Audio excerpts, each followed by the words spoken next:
我接收到很多这个中国公安部和“一带一路”的这个机密啊，一些事情呢还和最高层那位呢有关系。我被送回中国一定会遭到灭口。Wang Fugui met She in prison and says he witnessed an attempted attack on him. 60-70个泰国人对我们10多个中国人进行那个无差别的袭击。为什么知道是针对佘志安先生呢？是因为这些泰国人相互说话当中，就是有在找佘志江，那个时间是他律师会见的时间，然后所以说躲避了这一次袭击。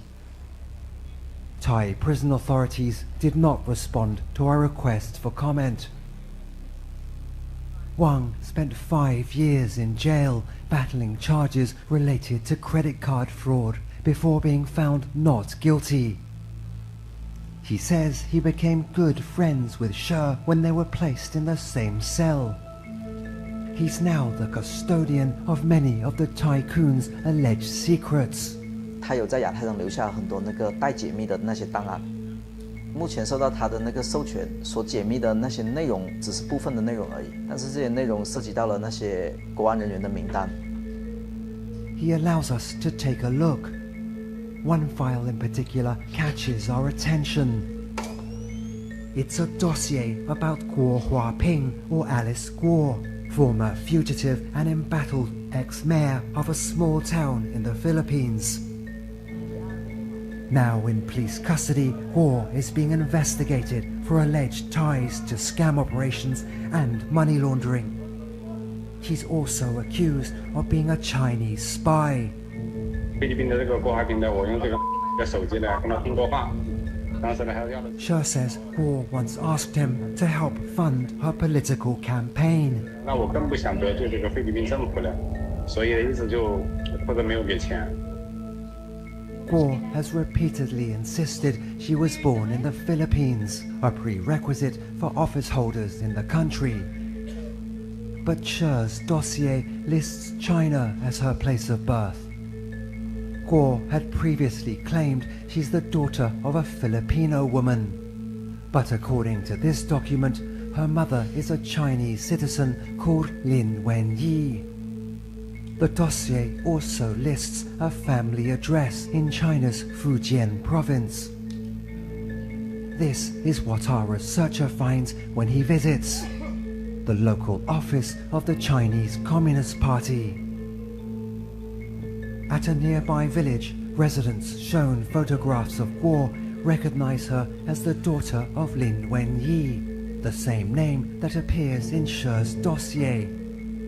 They say Guo was born here and only moved away towards the end of 2002.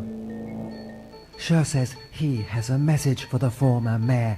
郭华平生活是不可信的，我们两个人你看一下，曾经都为这个国安部卖命，你看看我的下场。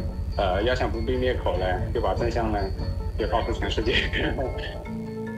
China's Ministry of State Security did not respond to our request for comment. Neither did Alice Guo Huaping.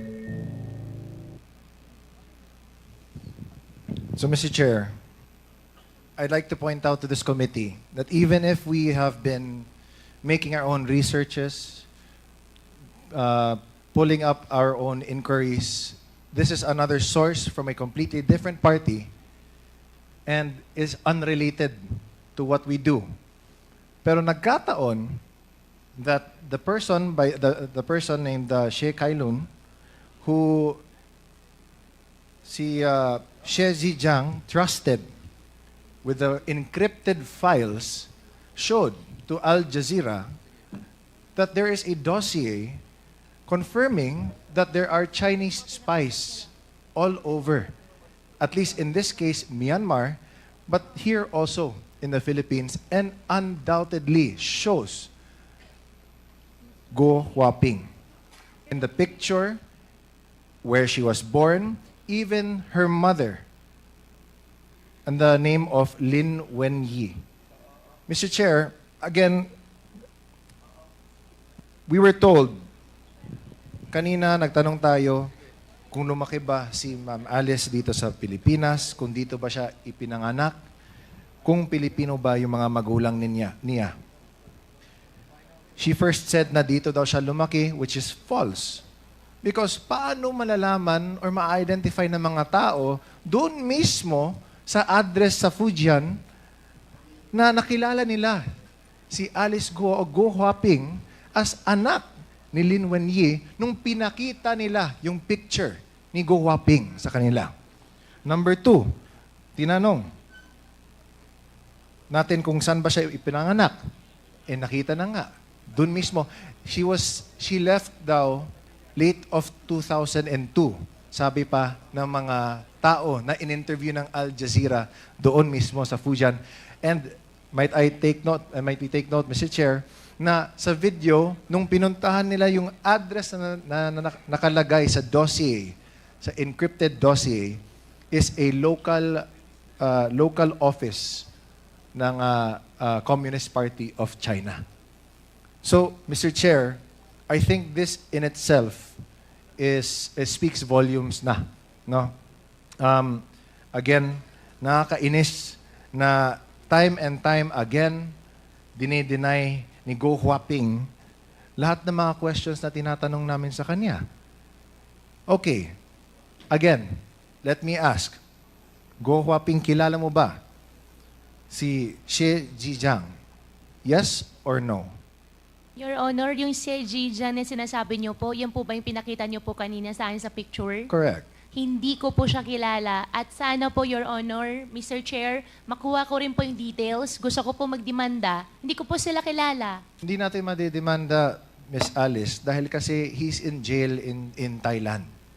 And the reason why he's speaking the truth now is because, as he was saying din in the video, although hindi lang pinakita dito, is that he is also being illegally detained daw, sabi niya. Kaya sa galit niya, he wants to speak also the truth out to the world na iniipit na rin siya ng Chinese Ministry of State and Security. So, what does he have to lose? That's why nga sinabi nga niya sa inyo, Ms. Guo Huaping, na tell the truth. Don't fall to the same mistakes that he has done kasi nga, he also fears for your life. Remember, nung Senate hearing, na you mentioned na you didn't want to name names because you feared for your life. And because of that, the Senate granted you security and asylum within the PNP's compound. Ngayon, na nag-executive session na kayo, sabi ng Senate na there was nothing to go about except for one name na hindi pa din namin alam. But if we look at it, there is no doubt, kitang-kita na. Hindi na galing mismo dito sa Quadcom, pero in an international company whose job is to search for the truth worldwide.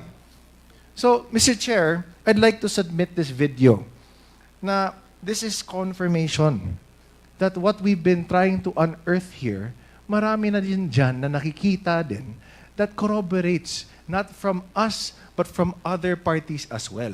Which also means that this Quadcom should also be the avenue for which other people should also go to us to reveal more of the truth kasi kailangan din natin yung kompletong katotohanan.